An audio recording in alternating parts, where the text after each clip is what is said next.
Hello दोस्तों, आज हम करा रहे हैं आपको बाल विकास एवं शिक्षा शास्त्र से संबंधित वो प्रश्न लिए हैं जो आपके पिछले जो आपके टीचिंग एग्जाम्स हुए हैं, जैसे C TET, UP TET, MP, साथ ही एच टेट, रीट टेट, किन्हीं भी एग्जाम में जो पूछे गए हैं क्वेश्चंस जो आपके CDP से संबंधित और साथ ही ये चाइल्ड डेवलपमेंट एंड पेडागोगी से संबंधित प्रश्न पूछे जाने हैं, उन सभी को लिए गए हैं और आगे आपके एग्जामों में जो प्रश्न आ सकते हैं उनको लिए गए हैं। तो खासकर ये जो सीरीज अभी हमने चलाई है, ये आपकी जो 8 फरवरी को जो आपका CTET का एग्जाम है उसके लिए चलाई है। तो चलिए हम स्टार्ट करते हैं। आज का हमारा पहला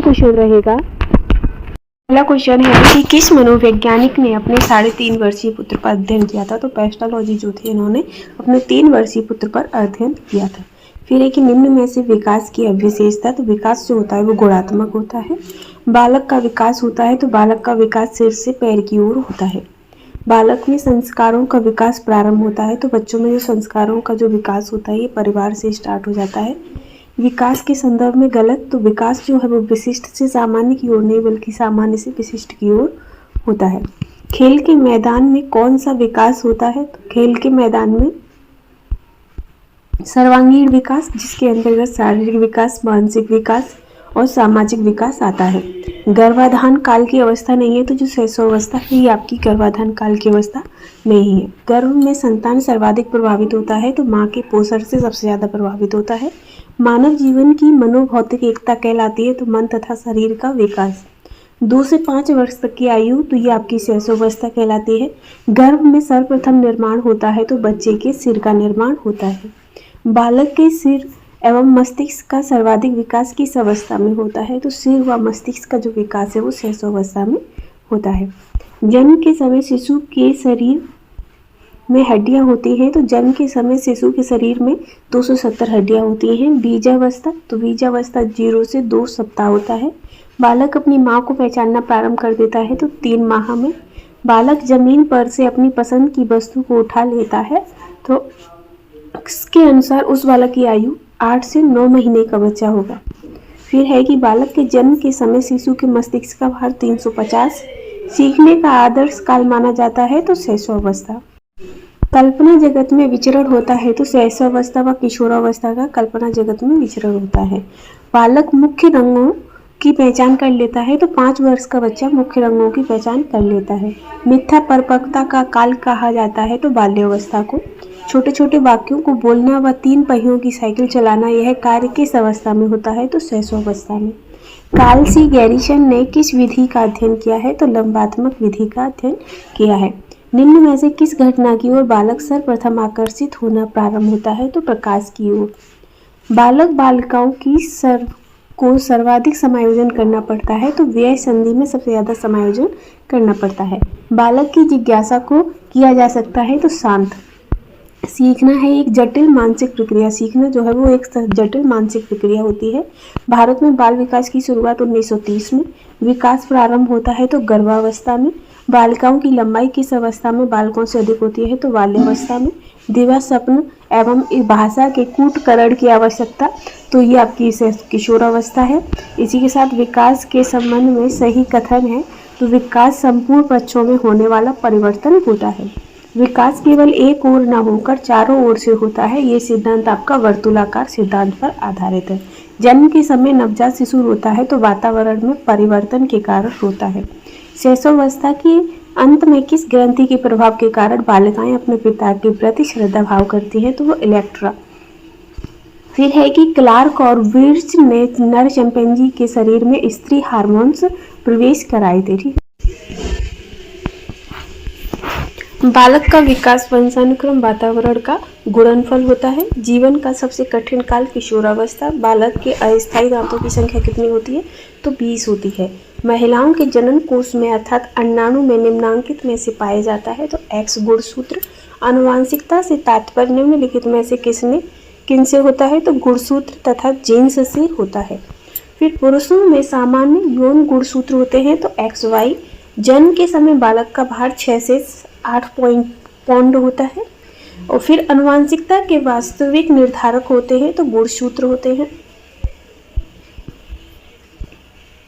बालक के विकास में महत्वपूर्ण है तो ये आपके वंशानुक्रम एवं वातावरण महत्वपूर्ण है। दिवस स्वप्न में विचरण करने की कामना अत्यंत प्रबल होती है तो किशोरावस्था में। फिर है कि सृजनशील बालकों का लक्षण जिज्ञासा होता है। क्रोध संवेग के कारण उत्पन्न होती है तो प्रवृत्ति युयुप्सा। बालक बालिकाएं अपने जीवन में किसी अन्य को आदर्श के रूप में स्वीकार करते हैं किशोरावस्था में। सामान्य आयु स्तर के बालक बालिकाओं का बौद्धिक स्तर भिन्न भिन्न होता है। ये कथन आपका हार्लॉक का है। बालक का सामाजिक कृत निम्नलिखित तकनीक से निर्धारित होता है। सामाजिक तकनीक से। फिर है कि बालकों में सौंदर्यानुभूति विकास करने का आधार साधन है तो प्रकृति अवलोकन। किशोरावस्था की प्रमुख विशेषता नहीं है तो संग्रह की प्रवृत्ति। जन्म के समय बालक की स्मरण शक्ति बहुत कम होती है। किस वैज्ञानिक ने माना है कि उचित वातावरण से बुद्धि लब्धि में वृद्धि होती है तो स्टीफन ने। आत्मगौरव की भावना सर्वाधिक पाई जाती है तो 13 से 19 वर्ष।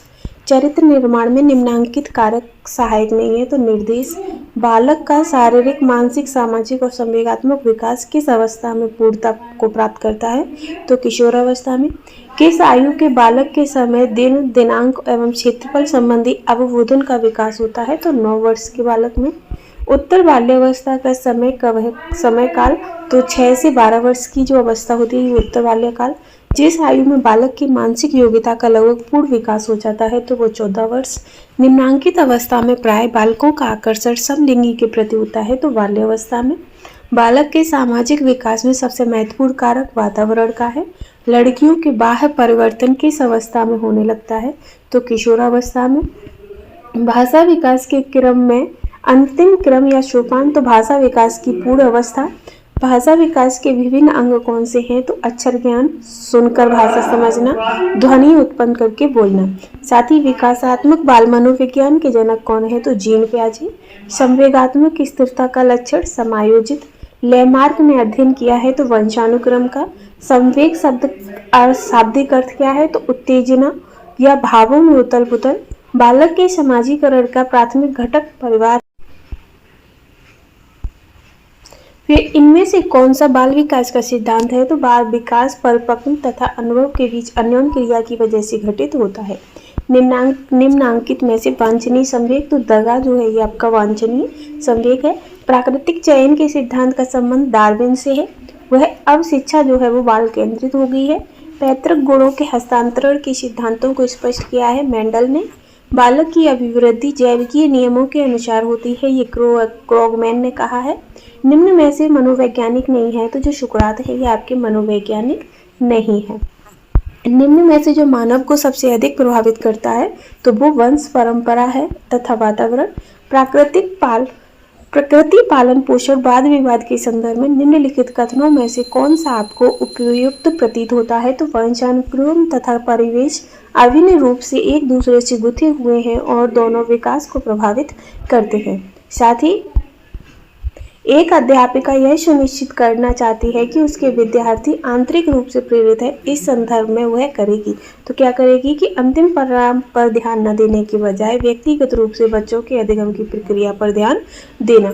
बाल विकास का अर्थ तो बालक का गुणात्मक और परिणात्मक परिवर्तन होता है। अधिगम का पुनरावृत्ति का सिद्धांत तो पैट्रिक पॉवलोव ने दिया था। बालक के खेल के विकास को प्रभावित करते हैं तो शारीरिक स्वास्थ्य, वातावरण एवं खाली समय। खेलों की विशेषता तो नवीन खेलों के इच्छुक, स्वेच्छानुसार खेल और विकासशील खेल। निम्न ग्रंथियों के दोषपूर्ण कार्य करने पर व्यक्ति का लैंगिक विकास उचित रूप से नहीं हो पाता है तो पीनियल ग्रंथि। फिर है कि निम्नांकित में से खेल पर आधारित विधि तो किंडरगार्टन विधि है। अतिरिक्त शक्ति के संक्रांत का संबंध खेल से है। वहीं निम्न में से कौन मनोवैज्ञानिक नहीं है तो जॉन टीवी जो है ये आपके मनोवैज्ञानिक नहीं है। साथ ही psychology from the stand point of behaviourist ये किसकी रचना है तो ये वाटसन की रचना है।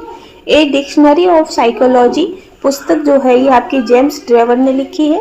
वंशानुक्रम का प्रमुख वाहक क्या होते हैं तो जीन्स या पैतृक होते हैं। साथ ही मानव व्यवहार की प्रत्येक विशेषता क्या है तो वंशानुक्रम व वातावरण का गुणनफल। एक बच्चे की वृद्धि और विकास के अध्ययन की सर्वाधिक अच्छी विधि कौन सी है तो विकासीय विधि। हम जो कुछ भी हैं उसके एक 9/10 भाग जन्मांत यानी कि वंशानुक्रम तथा केवल 1/10 भाग यानी कि एक हिस्सा ही हमारा जो होता है वो अर्जित होता है, ये जैव वैज्ञानिक पार्कर ने कहा है। वही है कि अभिवृद्धि शब्द का प्रयोग किया है तो शारीरिक विकास के लिए। बाल्यावस्था में विकास को छद्म परिपक्वता किसने कहा है? तो छद्म परिपक्वता ये आपके J.H. रॉस ने कहा है। साथ ही किशोरावस्था को जीवन का सबसे कठिन काल किसने कहा? तो किलपैट्रिक ने। शारीरिक विकास की गति किस अवस्था में बहुत कम होती है? तो बाल्यावस्था में। किशोरावस्था की अवधि 12 से 18 वर्ष। शैशवावस्था के 3 वर्षों में बालक का शारीरिक विकास कैसा होता है? तो तीव्र होता है। 13 वर्ष की अवस्था तक पहुंचते पहुंचते बालक का कौन सा विकास लगभग पूरा हो जाता है? तो बौद्धिक विकास। बाल विकास को सर्वाधिक प्रेरित करने वाला प्रमुख घटक क्या है? तो खेल का मैदान। किस सिद्धांत के अंतर्गत बालक के शारीरिक, मानसिक, संवेगात्मक तथा पहलुओं का अध्ययन करते हैं? तो परस्पर संबंध के सिद्धांत में। वाइगोत्स्की के अनुसार समीपस्थ विकास का सिद्धांत, तो ये बच्चे के द्वारा स्वतंत्र रूप से किए जा सकने वाले तथा सहायता के साथ करने वाले कार्य के बीच अंतर होता है। फिर है कि मानसिक विकास के पक्ष में आपका संवेदना, बुद्धि तथा भाषा आते हैं। बाल विकास की प्रकृति कैसी मानी जाती है? तो विज्ञान में। बाल अध्ययन का पिता किसे कहते हैं? तो ये आपके स्टैनली हॉल को कहते हैं। बाल विकास की उपयोगिता, तो बाल निर्देशन में, बालकों के स्वभाव को समझने में और बालकों के शिक्षण में। साथ ही किसके अनुसार सीखने का जो आदर्श काल शैशवावस्था होती है? तो वो आपके वैलेंटाइन। कौन सा संवेग है? तो प्रेम, क्रोध और आश्चर्य आपके संवेग है। किसने चरित्र को आदतों का पुंज कहा है? तो जो सैमुअल है उन्होंने चरित्र को आदतों का पुंज कहा है। 20वीं शताब्दी को बालक की शताब्दी क्रो एंड क्रो ने कहा है। समायोजन दूषित होता है तो कुंठा और संघर्ष से। छात्रों पर क्रोध का सदुपयोग किया जा सकता है आलस्य को भगाने में, दृढ़ प्रतिज्ञा करने में और बाधाओं को पार करने में। बाल विकास को कितने भागों में बांटा गया है? तो 4 भागों में। बाल्यावस्था में व्यक्तित्व होता है तो बहुमुखी। पूर्व बाल्यावस्था की विशेषता क्या है? तो जिज्ञासा, खिलौनों में रुचि और नवीन पद्धतियां। किस अवस्था में काम प्रवृत्ति निम्न स्तर की होती है? तो बाल्यावस्था में।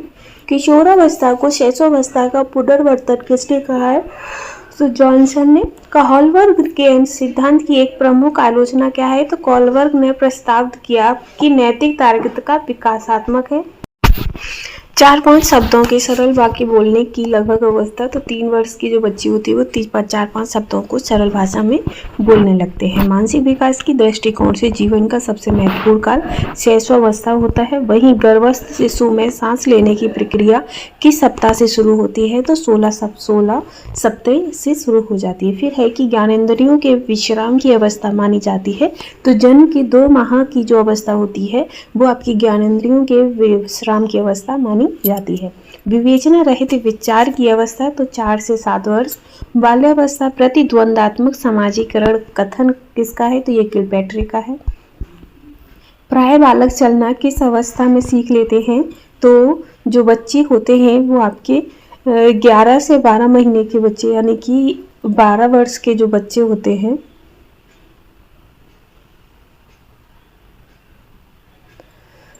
ये इसमें गलत दिया है। 1 से 2 वर्ष के जो बच्चे होते हैं वो चलना सीख लेते हैं। फिर है कि एक बालक किसको देखकर विचार करता है कि मैंने इसे कहीं देखा है, वह कौन सी अवस्था है? तो वो आपकी अर्धचेतन अवस्था है। बालक श्रेष्ठ आचरण से बुराइयों की ओर लोभता है, तो बालक पर मन के किस भाग का प्रभाव है? तो ये आपका इदम। बालक में सर्वप्रथम भय, क्रोध तथा प्रेम के संवेग विकसित होते हैं, ये कथन किसका है? तो वाटसन का। उत्तर बाल्यावस्था की विशेषता, तो आत्मनिर्भर होना, मित्र मंडली या समूह निर्माण करना, साथ ही स्वतंत्र होना, ये उत्तर बाल्यावस्था की विशेषता है। शैक्षिक दृष्टि से बालक विकास की अवस्थाएं, तो किशोरावस्था, बाल्यावस्था, शैशवावस्था है।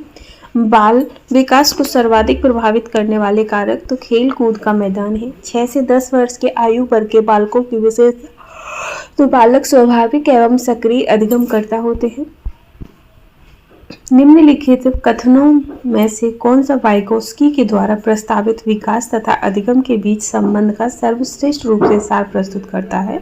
तो विकास प्रक्रिया अधिगम प्रक्रिया से पीछे रह प्रथम बाल निर्देश केंद्र किसके द्वारा खोला गया था? तो विलियम हिल्ली के द्वारा। किसकी क्रियाशीलता का संबंध मनुष्य को पाचन क्रिया से भी होता है? तो अभिवृक्क ग्रंथि से। शब्द इंटेंशनल एलिमेंट्स यानी कि सामान्य तत्व निम्न में से संबंध रखता है, तो ये आपका अधिगम स्थानांतरण से संबंध रखता है। बालक द्वारा पूछे गए एक प्रश्न का उत्तर शिक्षक तत्काल नहीं दे सकता है और शिक्षक की प्रतिक्रिया क्या होनी चाहिए? तो शिक्षक द्वारा इस प्रश्न का उत्तर बाद में समझ कर देना चाहिए। ठीक है। फिर है कि छोटा शिशु खिलौनों तथा अन्य वस्तुओं को फेंककर उसके भागों को अलग अलग करके किस भाव को दर्शाता है? तो वो उसकी जिज्ञासा प्रवृत्ति को दर्शाता है। स्फूर्ति अवस्था, तो बाल्य अवस्था को स्फूर्ति अवस्था कहते हैं। प्रतिबिंब, अवधारणा, प्रतीक, संकेत, भाषा, शारीरिक क्रिया, मानसिक क्रिया अंतर्निहित है, तो ये विचारात्मक प्रक्रिया के अंतर्निहित है। संरचनात्मक अधिगम सिद्धांत जोर देता है, तो ये विद्यार्थियों के द्वारा नवीन ज्ञान की संरचना पर जोर देता है। साथ ही वातावरण वह बाहरी शक्ति है जो हमें प्रभावित करती है, तो ये रॉस ने कहा है। और बुद्धि परीक्षण निर्माण के जन्मदाता कौन है? तो अल्फ्रेड बिने है। संवेदना ज्ञान की पहली सीढ़ी है, ये आपके मानसिक विकास की पहली सीढ़ी है। ब्रजेज के अनुसार उत्तेजना भाग है, तो ये आपका संवेगात्मक विकास का भाग है। मानव विकास के संबंध में कौन सा कथन गलत है? तो विकास रेखीय होता है, ये गलत है। तर्क, जिज्ञासा तथा निरीक्षण शक्ति का विकास 11 वर्ष की आयु में होता है। शारीरिक विकास का क्षेत्र, तो स्नायु मंडल, मांसपेशियों की वृद्धि, एंड्रोक्राइन ग्लैंड्स, ये सभी आपके शारीरिक विकास के क्षेत्र हैं। इस अवस्था में बालकों में नई खोज करने की और घूमने की प्रवृत्ति बहुत अधिक बढ़ जाती है। तो उत्तर बाल्यकाल में निम्न में से कौन सा वंशानुक्रम का नियम नहीं है? तो अभिप्रेरणा। 8 से 9 वर्ष की जो अवस्था है तक बालक की दृष्टि, श्रवण इंद्रियां पूर्ण विकसित हो जाती हैं। 20वीं शताब्दी को बालक की शताब्दी, तो ये क्रो एंड क्रो ने कहा है। गामक विकास से तात्पर्य मांसपेशियों के विकास से तथा पैरों के उचित उपयोग से है, तो ये आपकी शक्ति और गति की। फिर है कि इस अवस्था को मिथ्या परिपक्वता, तो बाल्य अवस्था को। मनुष्य जीवन का आरंभ मूलतः घटित होता है, तो केवल एक कोष में। शैशवावस्था की विशेषता नहीं है, तो नैतिकता का होना। एक बालक की दृष्टि में कौन सा कथन सर्वोत्तम है? तो प्रत्येक बच्चा सीख सकता है। साथ ही मैकडूगल के अनुसार मूल प्रवृत्ति जिज्ञासा का संबंध संवेग से होता है, तो आश्चर्य से। शैशवावस्था की मुख्य विशेषता क्या नहीं है? तो चिंतन प्रक्रिया। किस मनोवैज्ञानिक के अनुसार विकास एक सतत और धीमी धीमी प्रक्रिया है? तो हर्लॉक के अनुसार। लॉरेंस कार्वर की विकास के क्षेत्र में शोध के लिए जाने जाते हैं, तो नैतिक विकास। बालक के शारीरिक व क्रियात्मक विकास की दिशा सिर से पैर या फिर शरीर के मध्य से बाहर की ओर होती है। विट व हेट की विशेषताओं को सर्वोत्तम रूप से व्यक्त करने वाला एक शब्द परिवर्तन, तो परिवर्तन शारीरिक, मानसिक और मनोवैज्ञानिक होता है। तो किशोरावस्था में व्यक्तिगत शिक्षार्थी एक दूसरे से विकास की दर में भिन्न होते हैं। मानव विकास कुछ विशेष सिद्धांतों पर आधारित है। निम्नलिखित में से कौन सा मानव विकास का सिद्धांत नहीं है? तो परिवर्ती विकास कभी ना समाप्त होने वाली प्रक्रिया है। यह विचार किससे संबंधित है? तो निरंतरता के सिद्धांत से संबंधित है। निचली कक्षाओं में शिक्षण खेल पद्धति मूल रूप से आधारित है, तो ये विकास एवं वृद्धि के मनोवैज्ञानिक सिद्धांत पर आधारित है। निम्नलिखित में से कौन सा कथन विकास के बारे में सत्य नहीं है? तो विकास विशिष्ट से सामान्य की ओर होता है। बालक विकास परिणाम, तो वंशानुक्रम तथा वातावरण की अंतःक्रिया का परिणाम है। विद्यार्थियों के सामाजिक विकास विकसित करने हेतु एक अध्यापक को चाहिए कि वह जाने कि विद्यार्थियों के सभी पक्षों को जाने। साथ ही शरीर के आकार में वृद्धि होती है, तो शारीरिक और गत्यात्मक विकास। फिर है कि मानसिक विकास को प्रभावित करने वाले कारक, तो वंशानुक्रम, परिवार का वातावरण, साथ ही परिवार की सामाजिक स्थिति। सीखने की प्रोजेक्ट विधि किस अवस्था के लिए उपयोगी है? तो बाल्यावस्था, पूर्व बाल्यावस्था और किशोरावस्था। शारीरिक विकास का क्षेत्र, तो स्नायु मंडल। बाल्यावस्था होती है तो 12 वर्ष तक। विकास की वृद्धि से तात्पर्य है आकार, सोच, समझ और कौशलों में। निम्नलिखित में से कौन सी किशोरावस्था की मुख्य समस्याएं हैं? तो संवेगात्मक समस्याएं, शारीरिक परिवर्तन की समस्या, साथ ही समायोजन की समस्या। विकास एक अधिनियम है कि विकास प्रतिमान के विभिन्न काल में खुशी भिन्न भिन्न होती है। इस अधिनियम के अनुसार जीवन का प्रथम वर्ष सबसे अधिक खुशी एवं व्यय संधि काल सबसे अधिक दुखी का काल या समय होता है। बाल विकास का सही क्रम तो बाल्यावस्था, किशोरावस्था और फिर उसके बाद प्रौढ़ावस्था आती है। विकास शुरू होता है तो पूर्व बाल्यावस्था से ही विकास शुरू हो जाता है। बाल्यावस्था सामाजिक विकास के रूप में मुख्य है, तो बालक व बालिकाओं में एक साथ रहने की प्रवृत्ति मुख्य होती है। वृद्धि एवं विकास में क्या संबंध है, तो एक दूसरे के पूरक होते हैं। परिपक्वता का संबंध तो विकास से है। निम्नलिखित में से वंश क्रम संबंधी नियम है, तो समानता का नियम है। वृद्धि व विकास का मुख्य सिद्धांत है, तो वैयक्तिक अंतर का सिद्धांत है। किशोरावस्था की अवधि तो 12 से 19 वर्ष। विकास कैसा परिवर्तन है, तो ये आपका गुणात्मक परिवर्तन है। वृद्धि का संबंध किससे है, तो आकार व भार से है। निम्नलिखित में से कौन सा विकास का सिद्धांत है, तो सभी के विकास की दर समान नहीं होती है। मानव विकास के क्षेत्रों में विभाजित किया जाता है, तो शारीरिक, संज्ञानात्मक, संवेगात्मक और सामाजिक। कोलबर्ग के अनुसार शिक्षक बच्चों में नैतिक मूल्यों का विकास कर सकता है, तो नैतिक मुद्दों पर आधारित चर्चाओं में उन्हें शामिल करके। शिक्षा अधिगम प्रक्रिया में व्यक्तिगत रूप से ध्यान देना महत्वपूर्ण है, क्योंकि बच्चों के विकास दर भिन्न होती हैं और साथ ही वह भिन्न तरीकों से सीखते हैं। नेक्स्ट है कि निम्नलिखित में से कौन सी समस्या समाधान की वैज्ञानिक पद्धति का पहला चरण है, तो समस्या के प्रति जागरूकता। साथ ही किस आयु काल में मानसिक विकास अपनी उच्चतम सीमा पर होता है, तो 15 से 20 वर्ष की आयु में जो मानसिक विकास होता है वो सबसे ऊंचाई पर होता है। किशोरावस्था में सामाजिक विकास पर जिसका प्रभाव पड़ता है वह निम्न में से कौन सा है, तो असुरक्षा। किशोरों में संवेग के नियंत्रण का सबसे अच्छा उपाय क्या है, तो प्रक्षेपण है। किशोरावस्था में चरित्र निर्माण से जो अवस्था संबंधित है वो आपकी आधारहीन आत्मचेतना अवस्था है। किशोरावस्था की मुख्य विशेषता है आत्मगौरव।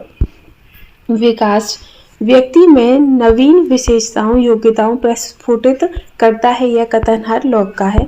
जिस प्रक्रिया से व्यक्ति मानव के लिए परस्पर निर्भर होकर व्यवहार करना सीखता हुआ प्रक्रिया सामाजिकरण कहलाती है। किशोरावस्था एक नया जन्म है जिसमें उच्चतर और श्रेष्ठतर मानव विशेषताओं का जन्म होता है, और ये कथन आपका स्टैनले हॉल का है। किशोरों की जटिल अवस्था के कारण किशोरों के अध्ययन का विषय होना चाहिए, तो शरीर तथा मन संबंधी विषय होना चाहिए। किशोरावस्था आदर्शों की अवस्था है, सिद्धांतों के निर्माण की अवस्था है, साथ ही जीवन का सामान्य समायोजन है। ये परिभाषा जीन पियाजे ने दी है। एक शिक्षक शिक्षार्थी के मानसिक विकास का ज्ञान प्राप्त करके जिसकी योजना नहीं बना सकता वह क्या है, तो शारीरिक विकास। मानसिक विकास का संबंध नहीं है, तो शिक्षार्थी का वजन व ऊंचाई जो है ये आपके मानसिक विकास से संबंधित नहीं है। किशोरों को नहीं दिया जाना चाहिए तो लालच। मनुष्य के शरीर में हड्डियों की संख्या प्रौढ़ावस्था में कम हो जाती है, और कितनी, तो आपकी 107 और 106 हो जाती है, जिसको शिक्षण द्वारा व्यवहार में संशोधन की प्रक्रिया माना जाता है, वो आपका अधिगम है। एक बालक सामाजिक रूप से पूर्णतः विकसित माना जाएगा यदि वह विभिन्न प्रकार के व्यक्तियों के साथ व्यवहार करना जानता है। साथ ही किशोरों की प्रमुख समस्या, तो समायोजन करने की किशोरों में प्रमुख समस्या होती है। संवेदना ज्ञान की पहली सीढ़ी है, ये आपके मानसिक विकास है। किशोरावस्था बड़े संघर्ष, तनाव, तूफान और विरोध की अवस्था। ये कथन किसका है, तो ये आपका किलपैट्रिक का कथन है। निम्न में से शैशवावस्था की विशेषता नहीं है, तो नैतिकता का होना। निम्नलिखित में से कौन सा विकास का एक सामान्य नियम नहीं है, तो विकास एक निश्चित उम्र के बाद रुक जाता है। जीन पियाजे के अनुसार संज्ञानात्मक विकास की अवस्थाएं कितनी है, तो 4 है। कौन से आयु समय के लिए एरिक्सन ने विकास की 8 अवस्थाएं प्रस्तावित की हैं, तो जन्म से मृत्यु तक। फिर है कि एरिक्सन के अनुसार कौन सी अवस्था में बालक अधिक पहल करता है लेकिन बहुत सशक्त भी हो जाता है, जो दोष भावना की ओर ले जाता है, तो 3 से 6 वर्ष की पहल बनाम दोष अवस्था। फिर है कि निम्नलिखित में से कौन सी संज्ञानात्मक प्रक्रिया है, तो चिंतन। मानसिक विकास को प्रभावित करने वाले कारक, तो धार्मिक का वातावरण। बालक के भाषा विकास में मुख्य योगदान देने वाली संस्था कौन सी है, तो परिवार। नैतिक तर्क का अवस्था सिद्धांत किसने स्पष्ट किया है? तो नैतिक तर्क का कोहलबर्ग ने। कोहलबर्ग के सिद्धांत के अनुसार कौन सी अवस्था पर एक व्यक्ति का निर्णय दूसरों के अनुमोदन, पारिवारिक आकांक्षाओं, पारंपरिक मूल्यों एवं समाज के नियमों पर आधारित है? तो पारंपरिक। वंशानुक्रम के संबंधित प्रयोग चूहों पर किसने किया था? तो चूहों पर आपके मेंडल ने। निम्नलिखित में से कौन सा भाषा के विकास को प्रभावित नहीं करता है? तो लंबाई तथा वजन। कौन सा ऊर्जावान मित्र बालक का लक्षण है? तो आसानी से चिढ़ने वाला। बालक के निम्न में से कौन सा सामाजिक संपर्क का स्रोत सबसे प्रारंभिक और सबसे अधिक चलने वाला है? तो परिवार। किशोरावस्था आरंभ होती है तो 12 वर्ष की आयु से। एक बच्चा सदैव दूसरे के प्रति सहानुभूति दिखाता है, आदत कहलाती है तो भावना संबंधी आदत। पूर्णतः प्रकार्यशील व्यक्ति का संप्रत्यय किसने दिया था? तो कार्ल रोजर्स ने। साथ ही किसने मूलभूत विश्वास बनाम अविश्वास को विकास की प्रथम अवस्था के रूप में प्रस्तावित किया है? तो एरिक्सन ने। निम्न में से किसने बच्चों के वस्तु ऐस्थैतिक के विकास को समझने में सहायता की है? तो पियाजे ने। बच्चे का किस प्रकार का विकास विद्यालय और शिक्षक द्वारा प्रभावित होता है? तो मानसिक, सामाजिक और संवेगात्मक। साथ ही सूर्य बच्चे के साथ साथ चलता है, उसके बोलने का अनुकरण करता है और बच्चे की बात सुनता है। यह कथन बालक की किस लक्षण की ओर इंगित करता है? तो सजीव चिंतन की। निम्न में से किसका संबंध मूल दुश्चिंता एवं मूल शत्रुता के संप्रत्यय से है? तो कैर्नी हार्नी। किसने यह दावा किया कि सभी भाषाओं में होने वाले सार्वभौमिक गुण जन्मजात होते हैं? तो नॉम चॉम्स्की ने।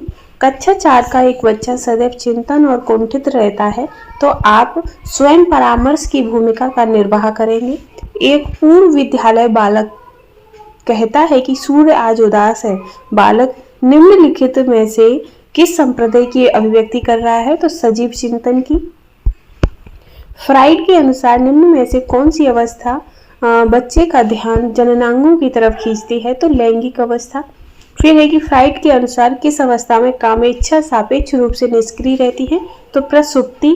फिर है कि किसने यह मत दिया कि भाषा विकास की अंतः वस्तु का निर्धारण करती है? तो वाहार्फ ने। साथ ही जब बच्चे के पैर के तलवे को ठोका जाता है तो पैर की उंगलियां ऊपर की ओर जाती हैं और फिर आगे की ओर मुड़ जाती हैं। यह नवजात की हो रही किस प्रकार की प्रतिवर्ती का उदाहरण है? तो बेबी स्नकी का। निम्न में से कौन सा बच्चों हेतु वेस्लर बुद्धि मापने की एक निष्पाद मापनी है? तो चित्रपूर्ति। मूर्त संक्रियात्मक अवस्था तो 2 से 7 वर्ष की। बाल मनोविज्ञान मनोविश्लेषणात्मक सिद्धांत का प्रारंभ 4 से 5 वर्षों के अनुभवों पर आधारित है। साथ ही भाषा की सापेक्षता प्राकल्पना किसने प्रतिपादित की है? तो वाहार्फ ने। दी बायोग्राफिकल स्केच ऑफ इन्फेंट किसने लिखी है? तो डार्विन ने। किस किशोर मनोविज्ञान के पिता के नाम से जाना जाता है? तो स्टैनले हॉल को। मानकीकृत परीक्षण का अर्थ विश्वसनीयता वैधता मानक से है। प्राक संक्रियात्मक अवस्था 2 से 7 वर्ष की। फिर है कि निम्नलिखित में से कौन सा आलोचनात्मक दृष्टि से बहुबुद्धि सिद्धांत थ्योरी ऑफ मल्टीपल इंटेलिजेंस से संबंधित नहीं है? तो प्रतिभाशाली विद्यार्थी प्राय एक क्षेत्र में ही अपनी विशिष्टता प्रदर्शित करते हैं। औपचारिक संक्रियात्मक अवस्था 11 वर्ष के बाद है। प्रतीक्षात्मक की गतिक गामक दक्षता परीक्षण हेतु आरंभ में किसने विधि का निर्माण किया? तो मांटेसरी ने। भाषा अवबोधन से संबंध विकार है तो भाषाघात। फिर है कि हार्नी के अनुसार मौलिक दुश्चिंता के संप्रत्यय का विकास होता है तो बाल्यावस्था में। बालक विकास का जीन पियाजे के सिद्धांत का आधार है तो संज्ञानात्मक विकास। जीव में विकास का स्पर्धन का पूरा होना परिपक्वता कहलाता है। ये आपकी सार्टेन की परिभाषा है। मांटेसरी ने बाल के प्राकृतिक विकास पर बल दिया है। माता की आवाज का नवजात के व्यवहार पर प्रभाव का उपयोग किसने किया है? तो टर्मन ने। पियाजे के अनुसार 4 से 8 माह में कौन सा संज्ञानात्मक विकास होता है? आंख हाथ संवर्धन। फिर है कि प्राथमिक अवस्थाओं को आवश्यकता से भी जाना जाता है। दैहिक आवश्यकता। बाल अध्ययन के पिता किसे कहा जाता है? तो स्टैनले। कौन से सिद्धांत में बाल्यकाल के अनुभव के विकासात्मक आयाम पर बल दिया गया है? तो मनोविश्लेषणवाद की। फिर है कि नवजात के स्वास्थ्य की जांचने के लिए प्रयोग में ली जाने वाली मापनी स्केल, तो WIS की स्केल है। पियाजे के अनुसार एक 8 वर्ष का बालक कर सकता है तो संरचनात्मक समस्याएं सीखता है। वहीं शरीर के शीर्ष भाग से प्रारंभ होकर नीचे की दिशा में होने वाली शारीरिक वृद्धि को जाना जाता है। सिर पदाभिमुखी अनुक्रम। ईमानदारी के मूल्यांकन के लिए एक अध्यापक कृत्रिम वातावरण सृजित करता है जहाँ बालक पैसा चुरा सकता है। तो उदाहरण कैसा है? तो ये परिस्थिति परीक्षण का उदाहरण है। भग्नाशय एवं मानसिक द्वंद्व के कारण जैविकी एवं भौतिकी कारक, संवेगात्मक कारक और सामाजिक कारक है।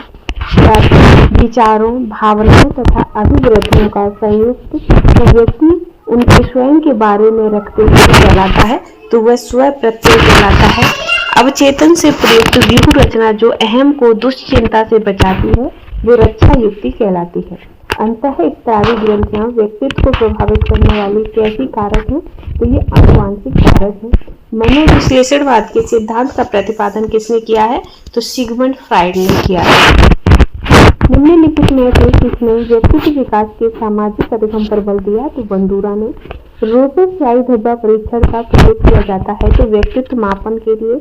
मनोविश्लेषणवादियों के अनुसार मानव व्यवहार का संचालन होता है तो अवचेतन मन के द्वारा। लियोपोल्ड बेलक्स ने निम्न में से किस परीक्षण को विकसित किया? तो कैट या CAT को। फिर है कि प्रक्षेपण विधि द्वारा किसका अध्ययन किया जाता है? तो अवचेतन मन का। व्यक्तित्व को उसको सामाजिक व्यवहार के आधार पर अंतर्मुखी बहिर्मुखी वर्गों में विभाजित करने वाले मनोवैज्ञानिक यूंग हैं। अवचेतन मन का अध्ययन प्रक्षेपी विधियों द्वारा किया जाता है। TET परीक्षण में कारणों की संख्या 30 होती है और मानव गुणसूत्रों के 23 गुणसूत्र युग्म होते हैं, जोड़े होते हैं। निम्न में किस विकास को ट्राइसोम 21 के नाम से जाना जाता है? तो डाउन सिंड्रोम को। सामूहिक अवचेतन का संप्रति किसने प्रस्तावित किया था? तो यूंग ने। निम्न में से कौन सी विधि प्रक्षेपी परीक्षण कहलाती है? तो TET। फिर है कि अंतःमुखी व्यक्तित्व के लोग रुचि रखते हैं तो स्वयं में। एक बालक प्रतिदिन कक्षा से भाग जाता है तो ये आपका कुछ समायोजित बालक है। कैट किसके लिए तैयार किया जाता है? तो 3 से 11 वर्ष की आयु वर्ग के लिए कैट तैयार किया जाता है। मानसिक स्वास्थ्य को अच्छा रखने के लिए निम्न में से कौन सा तरीका सही है? सही नहीं है तो अपनी समस्याएं अपने तक रखना। पलायन की मूल प्रवृत्ति से निम्नलिखित में से कौन सा संवेग संबंधित है? तो भय। प्रासंगिक अंतर्बोध परीक्षण में निम्नलिखित में से कौन सी सामग्री का उपयोग किया जाता है? तो चित्र का। निम्नलिखित में से कौन सा हमारे इंद्रिय सुख की इच्छाओं का भंडार गृह है? तो इदम। अहम का कार्य इदम व वास्तविकता के बीच समन्वय की भूमिका निभाना है। मनोविश्लेषणवादी सिद्धांत की जन्मदाता तो फ्राइड है। 16 PF प्रश्नावली कैटल के द्वारा बनाई गई थी। अत्यधिक वाचाल, प्रसन्नचित्त और सामाजिक प्रवृत्ति के व्यक्ति के व्यक्तित्व को युग्म ने बहिर्मुखी कहा है। व्यक्तित्व की प्रक्षेपण विधि कौन सी है? तो रोसा स्याही धब्बा परीक्षण है। आलपोर्ट के अनुसार व्यक्तित्व अपूर्व समायोजन, गत्यात्मक संगठन, संगठित मनोदैहिक तंत्र है। बाल अंतर्बोध परीक्षण का निर्माण किसने किया था? तो वेरलॉक ने किया। मादा युग्म या अंडाणु में निम्नांकित में से क्या पाया जाता है? तो X गुणसूत्र पाए जाते हैं। शेल्डन ने व्यक्तित्व को किस आधार पर वर्गीकृत किया था? तो शारीरिक संरचना पर। क्रैचमैन के अनुसार स्थूलकाय प्रकार के व्यक्ति स्वभाव से होते हैं तो प्रसन्नचित्त। निम्नलिखित में से कौन सा बच्चे के सामाजिक विकास में सबसे महत्वपूर्ण भूमिका निभाती है? तो खेल। परामर्श साक्षात्कार में सबसे प्रमुख अमौखिक संचार माध्यम क्या है? तो हाव भाव। सामाजिक दूरी मापनी किसने बनाई है? तो ये आपकी बोगास्ट ने बनाई है। निम्नलिखित में से कौन सा व्यक्तित्व आकलन की प्रक्षेपण विधि से संबंधित है? तो कहानी रचना। बच्चे के व्यक्तित्व के एक सूत्री विकास के लिए माँ बाप को चाहिए कि वे एक घर में अनुकूल वातावरण प्राप्त करवाएं। साथ ही व्यक्तित्व का कौन सा भाग समाज के नैतिक मूल्यों और आदर्शों के आधार पर विकसित होता है? तो परम अहम। निम्न में से कौन व्यवहारवादी नहीं है? तो सिगमंड फ्राइड आपके व्यवहारवादी नहीं है। निम्न में से किसका कोई जैविकी आधार नहीं है? तो संबंधन का। निम्न में से कौन सा व्यक्तित्व का भाग तार्किक रूप से अनियंत्रित है जो कि वास्तविकता के अनियम पर आधारित है? तो अहम। फ्राइड ने ऊर्जा का वितरण व्यक्तित्व विकास के जिन स्थलों पर किया है उनके नाम इदम, अहम, परा अहम है। साथ ही किसी छात्र के व्यक्तित्व के मूल्यांकन में आप किसको आधार बनाएंगे? उसके शारीरिक गठन को, उसके मानसिक स्तर को, साथ ही उसकी भावात्मक विकास को। बालक के व्यक्तित्व विकास में विद्यालय कब बाधा पड़ सकता है? जब विद्यालय प्रशासन अधिकारियों का हो। शिक्षण का प्रयोग किसके मान हेतु किया जाता है? तो व्यक्तित्व के मापन हेतु किया जाता है। थॉर्नडाइक के व्यक्तित्व के वर्गीकरण का आधार चिंतन और कल्पना है। व्यक्ति जब दूसरे व्यक्ति को कुछ कार्य करते देखकर यह कार्य करना सीखता है तो क्या कहलाएगा? अवलोकन के द्वारा सीखना। भाषा विकास में सहयोग करने का कौन सा तरीका गलत है? उसकी अपनी भाषा के प्रयोग को अमान्य करना। अंतर्मुखी व्यक्तित्व का प्रकार मनोवैज्ञानिक प्रकार है। निम्नलिखित में से कौन सी विशेषता व्यक्तित्व को सीधे प्रभावित करती है? तो शारीरिक गठन एवं सामाजिक व्यवहार, मानसिक व आध्यात्मिक योगता, संवेगात्मक आयाम का अनुभव, ये सभी सीधे प्रभावित करते हैं। निम्न में से कौन व्यक्तित्व के बुरे प्रबंधन के लिए जिम्मेदार है? तो इड़। निम्नलिखित में से कौन सा प्रदत्त कार्य प्रभावशाली विद्यार्थियों के लिए अलग उपयुक्त है? तो ये है विभिन्न विषयों को ध्यान में रखते हुए विज्ञान की एक नई आदर्शनात्मक पुस्तक का निर्माण करना। साथ ही निम्न में से कौन सा कथन बच्चे के विकास में परिवेश की भूमिका का समर्थन करता है? तो कुछ विद्यार्थी सूचनाओं का जल्दी प्रक्रमण करते हैं जबकि उसी कक्षा में विद्यार्थी ऐसा नहीं कर पाते हैं। बाल विकास का अध्ययन क्षेत्र। तो बाल विकास की विभिन्न अवस्थाओं का अध्ययन, वातावरण का बाल विकास पर पड़ने वाले प्रभावों का अध्ययन, वैयक्तिक विभिन्नताओं का अध्ययन, साथ ही अपने ऊर्जा बल को बाहर की ओर अभिव्यक्त करने वाले व्यक्ति का प्रकार। तो बहुमुखी। प्रभावी और स्थायी शिक्षा ग्रहण करने के लिए विद्यार्थी के पास होना चाहिए कि योग्यता और अभिप्रेरणा का वंचित। गार्गन के बहुबुद्धि के सिद्धांत के अनुसार वह कारक जो व्यक्ति के आत्मबोध हेतु सर्वाधिक योगदान देता है वह है अंतःवैयक्तिक। आपकी कक्षा में कुछ बच्चे जो गलतियां करते हैं, इस परिस्थिति का आपके विश्लेषण के अनुसार इनमें से कौन सा कथन सर्वाधिक उपयुक्त होगा?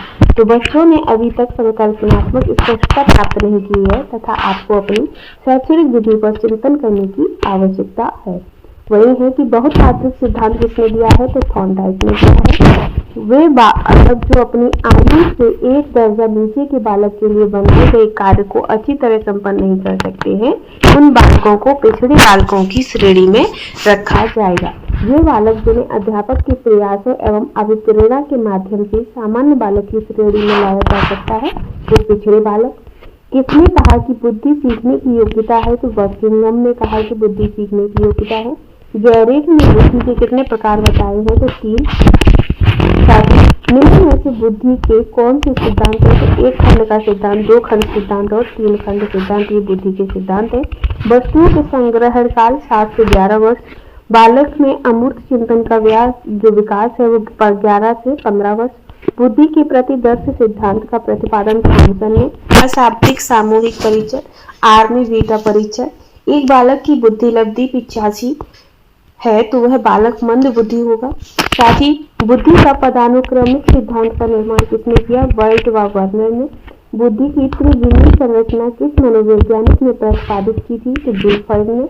निम्न में से गिलफर्ड की संरचना में सम्मिलित बीमा नहीं है तो मूल्यांकन।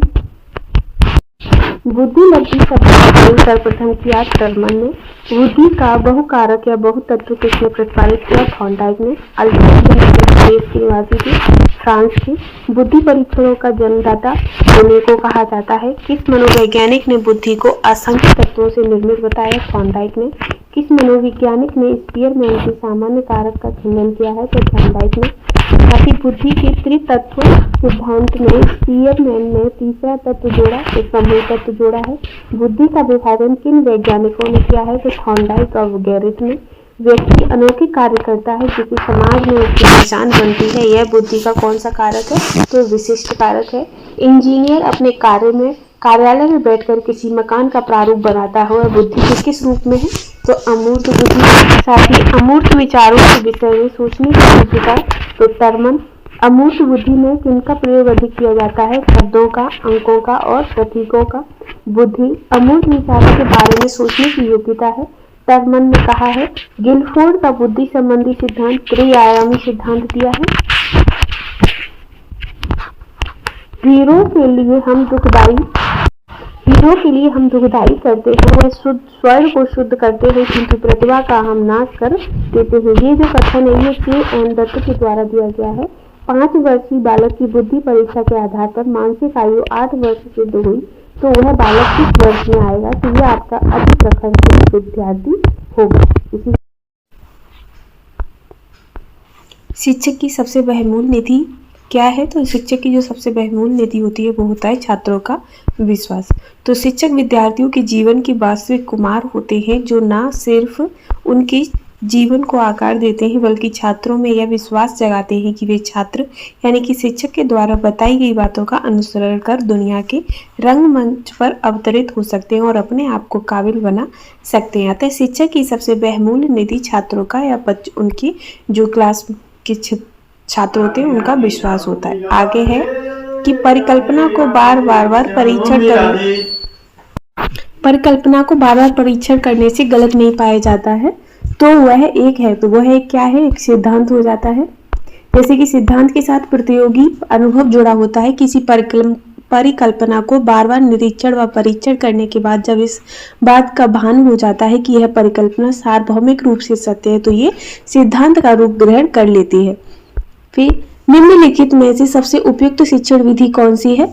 तो विचार गोष्ठी एवं कार्य योजना सबसे उपयुक्त विधि है। विचार गोष्ठी एवं कार्य योजना शिक्षण विधि की सबसे उपयुक्त विधि है। इस शिक्षण विधि में छात्र परस्पर विचारों का आदान प्रदान करके अपने ज्ञान की वृद्धि करते हैं। यह विधि शिक्षा के कृत्रिम वातावरण को समाप्त करने तथा शिक्षा को जीवन से संबंध स्थापित करने हेतु महत्वपूर्ण है। इस प्रारंभ में इसका प्रयोग छात्रों द्वारा किए जाने वाले गृह कार्यों के लिए किया जाता था, जिसमें योजना बनाना, शारीरिक श्रम करना निहित होता था। नेक्स्ट, निम्नलिखित में से ग्रीन हाउस गैस नहीं है। तो इनमें से green house gas helium green house gas नहीं है। ग्रीन हाउस गैस ग्रह के वातावरण या जलवायु में परिवर्तन और अंततः भूमंडलीय उष्मीकरण के लिए उत्तरदायी होती हैं। इसमें सबसे ज्यादा उत्सर्जन carbon dioxide, nitrogen oxide, methane, chlorofluorocarbon, बाष्पोजन, ओजोन आदि आती हैं। इन गैसों का उत्सर्जन आम प्रयोगों के उपकरण जैसे कि वातानुकूलक, फ्रिज, कंप्यूटर, स्कूटर, कार आदि से होता है। हीलियम गैस जो है वो ग्रीन हाउस गैस नहीं है, यह एक निष्क्रिय या नोवल गैस है।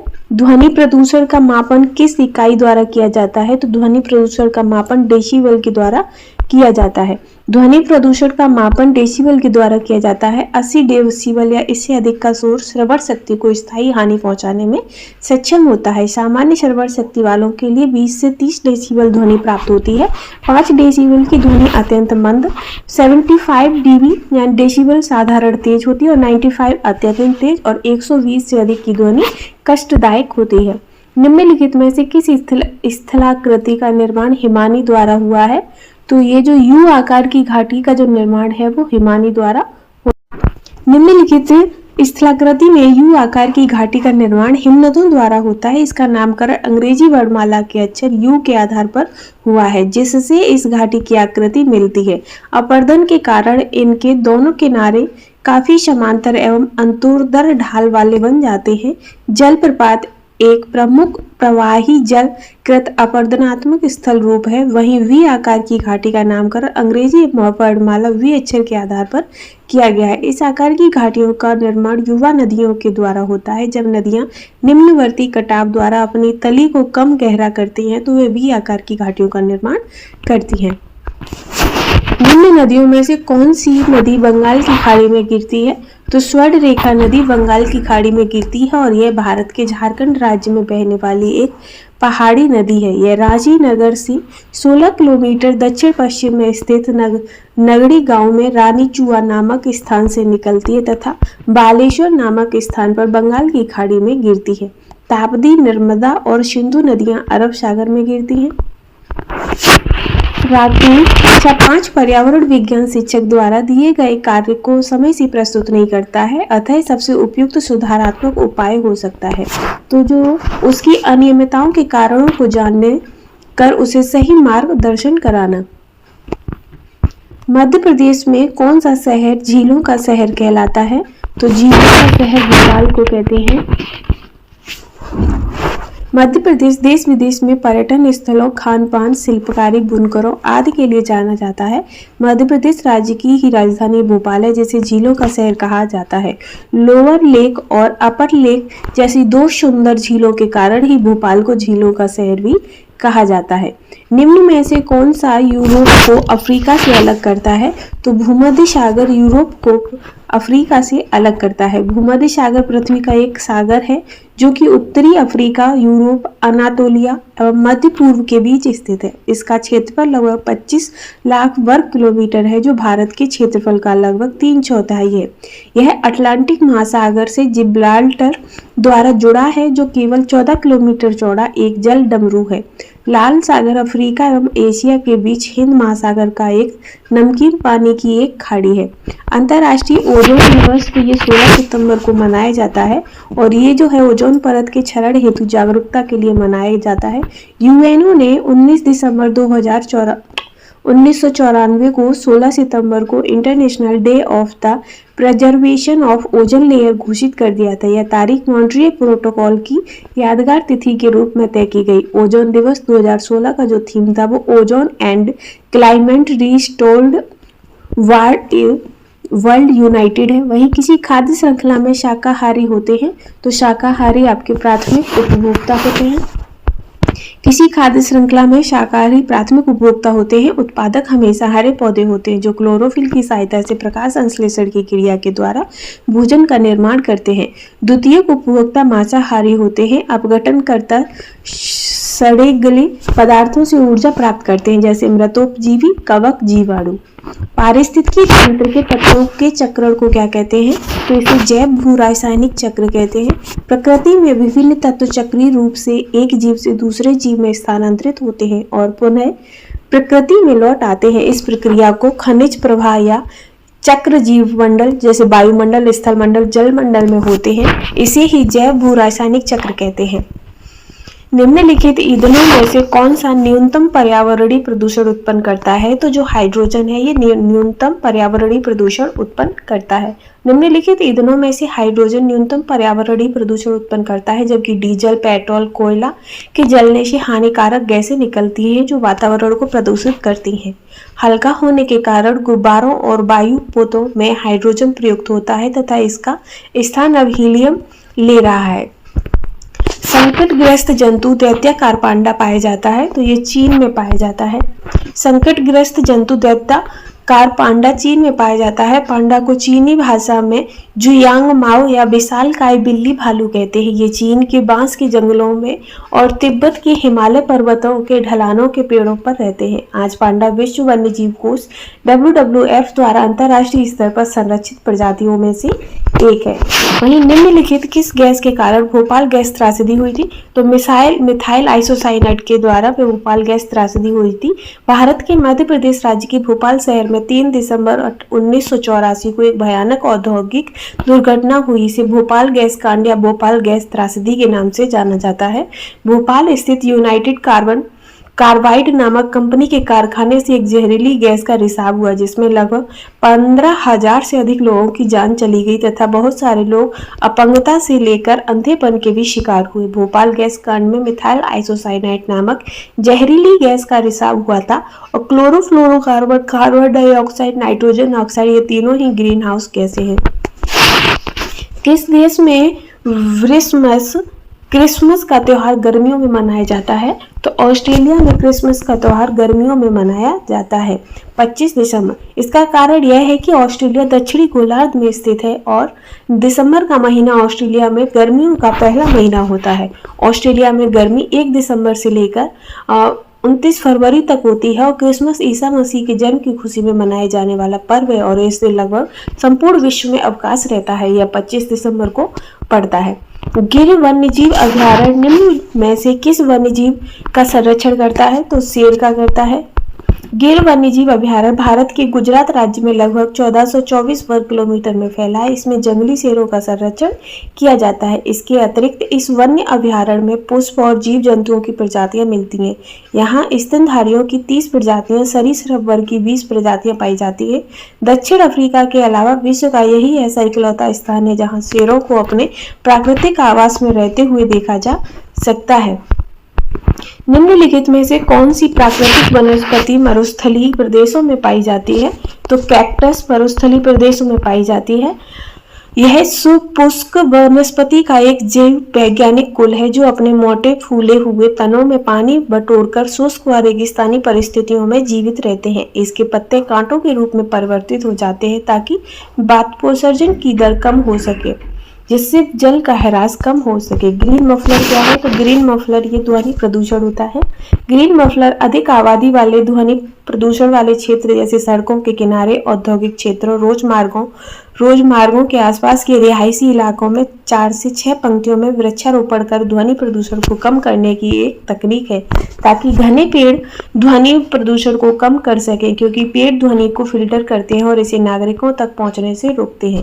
ध्वनि प्रदूषण को नियंत्रित करने वाले ये हरे पौधे ग्रीन मफलर कहलाते हैं। भूपारिस्थितिकी तंत्र में ऊर्जा का महत्वपूर्ण स्रोत क्या है? तो ऊर्जा का सूर्य है। भूपारिस्थितिकी तंत्र में ऊर्जा का महत्वपूर्ण स्रोत सूर्य है। सूर्य ऊर्जा का सर्वाधिक व्यापक एवं अपरिमित स्रोत है, जो वातावरण में फोटॉन यानी कि छोटी छोटी प्रकाश तरंग पेटिकाएं के रूप में विकिरण ऊर्जा का संचार करता है। संभवतः पृथ्वी पर सर्वाधिक महत्वपूर्ण रासायनिक अभिक्रिया प्रकाश संश्लेषण को माना जाता है। जो सूर्य के प्रकाश की उपस्थिति में पौधे हरे होते हैं, इसलिए सौर ऊर्जा को पृथ्वी पर जीवन का प्रमुख संवाहक माना जाता है। टाइटन किस ग्रह का प्राकृतिक उपग्रह है? तो टाइटन आपका शनि ग्रह का प्राकृतिक उपग्रह है। सौर मंडल में शनि का आकार दूसरे नंबर पर है और पहले नंबर पर बृहस्पति है। शनि के 62 उपग्रह हैं। टाइटन शनि का सबसे बड़ा उपग्रह है। शनि के अन्य प्रमुख उपग्रहों में आपके मीमांस, एनसीलाडू, एथेंस, डियोन, रिया, हैपेनिरियन, ईपारपेपट्स और फोवे हैं। बुध और शुक्र ग्रहों के कोई ग्रह नहीं है। आगे निम्नलिखित में से बायोडीजल फसल, तो जट्रोफा बायोडीजल फसल है। जट्रोफा बायोडीजल फसल है। यह भारत, अफ्रीका, उत्तरी अमेरिका, कैरिबियन जैसे ट्रॉपिकल क्षेत्रों में उत्पन्न होते हैं। एक बड़ा पादप है जो झाड़ियों के रूप में अर्ध शुष्क क्षेत्रों में उगता है। इस पादप से प्राप्त होने वाले बीजों से 25 से 30% तक तेल निकाला जा सकता है। इस तेल से कार आदि चलाए जाते हैं, इसलिए इसे बायोडीजल पौधा कहा जाता है, तथा जो अवशेष बचता है उसे बिजली पैदा की जा सकती है। जट्रोफा अनावृष्टि रोधी सदाबहार झाड़ी है। यह कठिन परिस्थितियों को भी झेलने में सक्षम है। पर्यावरण संरक्षण अधिनियम किस वर्ष पारित हुआ था? तो ये 1986 में पारित हुआ था। संयुक्त राष्ट्र का प्रथम मानव पर्यावरण सम्मेलन 5 जून 1972 में स्टॉकहोम में संपन्न हुआ था। इसी से प्रभावित होकर भारत ने पर्यावरण के संरक्षण के लिए पर्यावरण अधिनियम 1986 पास किया। यह एक विशाल अधिनियम है जो पर्यावरण के समस्त विषयों को ध्यान में रखकर बनाया गया है। इस अधिनियम का मुख्य उद्देश्य वातावरण में घातक रसायनों की अधिकता को नियंत्रित करना व पारिस्थितिकी तंत्र को प्रदूषण मुक्त रखने का प्रयत्न करना है। इस अधिनियम में 26 धाराएं हैं जिन्हें 4 अध्यायों में बांटा गया है। यह कानून पूरे देश में 19 नवंबर 1986 को लागू किया गया था। भूमंडलीय तापन का कारण क्या है? तो कार्बन डाइऑक्साइड में वृद्धि। भूमंडलीय तापन का मुख्य कारण कार्बन डाइऑक्साइड की मात्रा में वृद्धि है। धरती पर विनाशक गैस के बढ़ने की मुख्य वजह जीवाश्म ईंधनों जैसे कोयला, तेल का अत्यधिक इस्तेमाल और जंगलों की कटाई है। धरती पर घटती पेड़ों की संख्या की वजह से कार्बन डाइऑक्साइड का स्तर बढ़ता है और इससे भूमंडलीय तापन की वृद्धि होती है। बढ़ते तापमान की वजह से समुद्र जल स्तर बढ़ना, बाढ़ आना, तूफान, खाद्य पदार्थों की कमी, तमाम तरह की बीमारियां आदि का खतरा बढ़ जाता है। निम्नलिखित में से किसमें सर्वाधिक जैव विविधता पाई जाती है? तो वो आपकी उष्णकटिबंधीय सदाबहार वर्षा वनों में सबसे ज्यादा जैव विविधता पाई जाती है। निम्नलिखित में से उष्णकटिबंधीय सदाबहार वर्षा वन बायोम में सर्वाधिक जैव विविधता पाई जाती है। उष्णकटिबंधीय सदाबहार वन ऐसे क्षेत्र हैं जो भूमध्य रेखा के दक्षिण या उत्तर में लगभग 28 डिग्री के भीतर पाए जाते हैं। ये एशिया, ऑस्ट्रेलिया, अफ्रीका, दक्षिण अमेरिका, मध्य अमेरिका और प्रशांत द्वीपों, पर पाए जाते हैं। विश्व वन्यजीव निधि के बायोम वर्गीकरण के भीतर उष्णकटिबंधीय सदाबहार वन को उष्णकटिबंधीय वर्षा वन का एक प्रकार माना जाता है और उन्हें विषुवतीय सदाबहार तराई वन के रूप में निर्दिष्ट किया जाता है।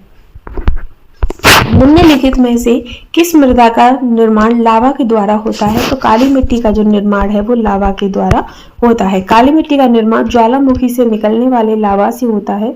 भारत में यह लगभग 5 लाख वर्ग किलोमीटर में फैली है।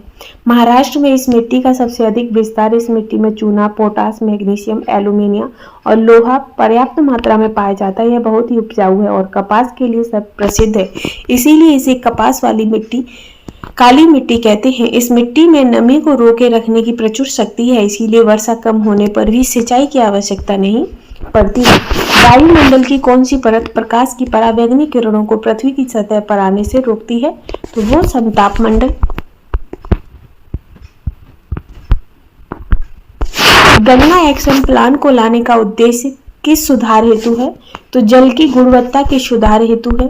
गंगा एक्शन प्लान को लाने का उद्देश्य जल की गुणवत्ता में सुधार करना है। नदी में प्रदूषण भार को कम करने के लिए 1985 में श्री राजीव गांधी द्वारा गंगा कार्य योजना GAP का शुभारंभ किया गया था। कार्यक्रम खूब धूमधाम से शुरू किया गया, लेकिन 15 वर्ष की अवधि में 901.71 करोड़ रुपए व्यय करने के बाद भी नदी में प्रदूषण का स्तर कम रहने में विफल रहा। वही है कि निम्नलिखित में से कौन सा वृक्ष जैविक कीटनाशक का उत्पादक है? तो वो नीम है। प्लेग है, तो प्लेग क्या है? तो प्लेग आपका जीवाणु जनित बीमारी है।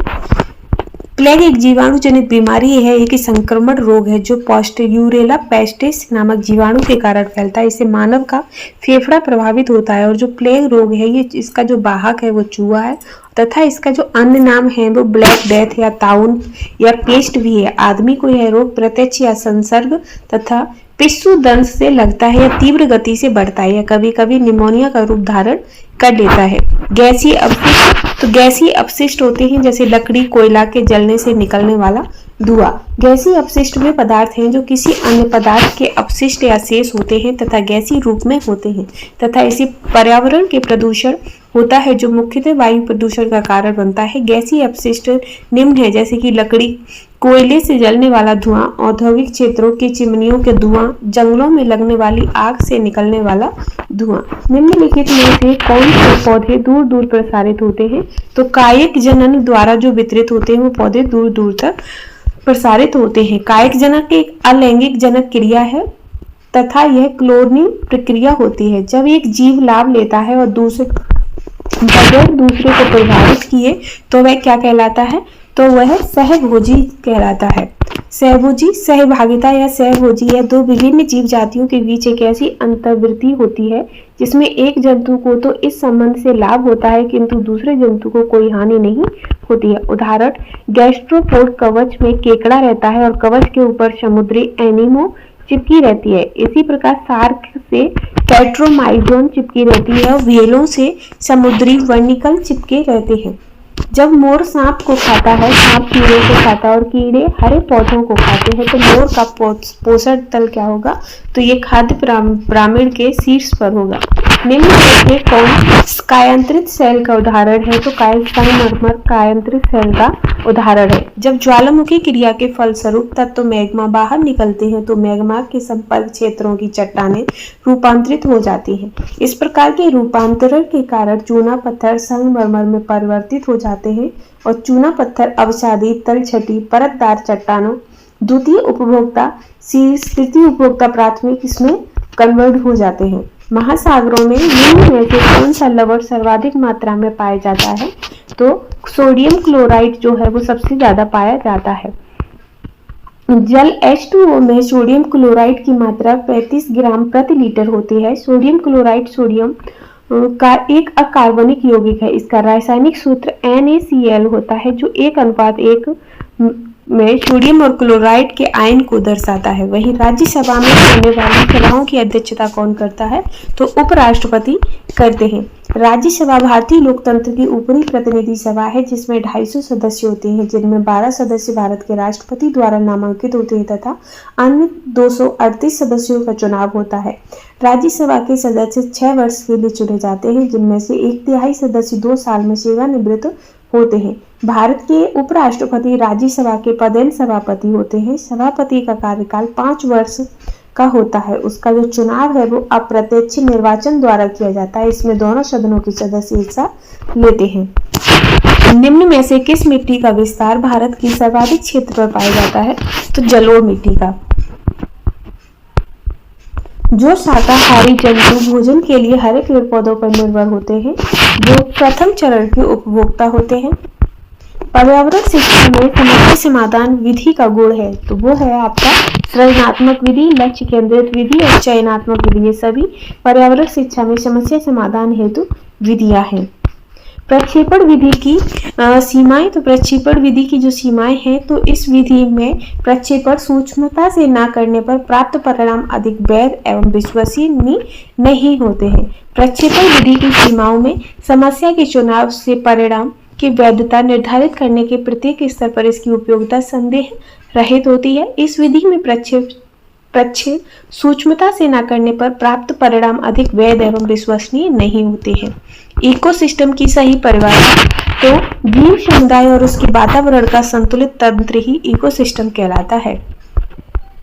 मानव विकास के क्रम में 2 पैरों पर चलने का सबसे बड़ा लाभ क्या है? तो हाथ स्वतंत्र रूप से मस्तिष्क की आज्ञा अनुसार कार्य कर सकते हैं। मानव विकास के क्रम में 2 पैरों से चलने का मुख्य कारण यह होता है कि मानव के 2 हाथ स्वतंत्र हो जाते हैं तथा मस्तिष्क की आज्ञा अनुसार कार्य करने को स्वतंत्र होते हैं। इससे कार्य करने में कुशलता का विकास होता है और कार्य भी तेजी से पूरा होता है। सभी जंतुओं में मानव ही 2 पैरों पर सीधा खड़ा होकर चलता है, जिसका लाभ है कि मनुष्य अधिक तेज चाल चल सकता है। भूकंप की तीव्रता को मापने का यंत्र, तो वो आपका सिस्मोग्राफ है। भूकंप की तीव्रता मापने के लिए सिस्मोग्राफ नामक यंत्र का प्रयोग किया जाता है। इस यंत्र में रिएक्टर पैमाने का प्रयोग किया जाता है, जिसमें 0 से 9 तक अंक चिन्हित होते हैं तथा प्रत्येक बढ़ता हुआ अंक भूकंप की बढ़ती हुई तीव्रता को प्रदर्शित करता है तथा अगला अंक पिछले अंक से 10 गुना अधिक भूकंप की तीव्रता बताता है। सूर्य से निकटतम तो बुध है। गिर राष्ट्रीय पार्क किस राज्य में है? तो ये आपका गुजरात में है। निरीक्षण विधि की विशेषता नहीं है, तो ये एक मनोवैज्ञानिक विधि है, ये इसकी विशेषता नहीं है। निरीक्षण विधि यह एक वर्णनात्मक अनुसंधान का प्रमुख साधन है। व्यक्तित्व के विशेष गुणों को जितनी अच्छाई के साथ इस प्रत्यक्ष प्रणाली से ज्ञात किया जा सकता है, उतना अन्य से नहीं।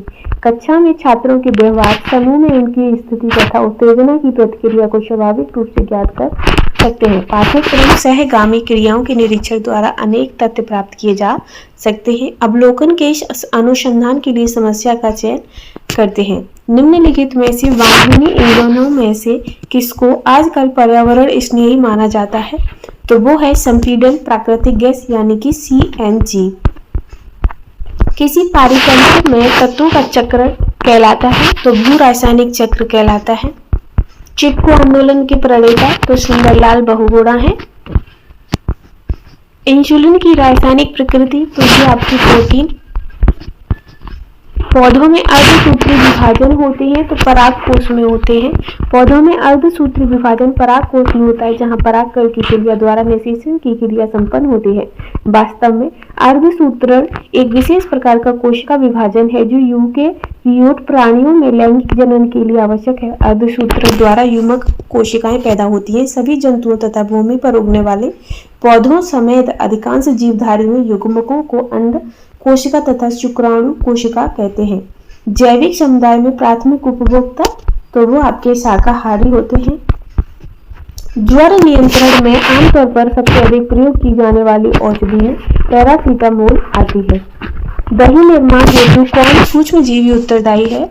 तो लैक्टोबैसिलस।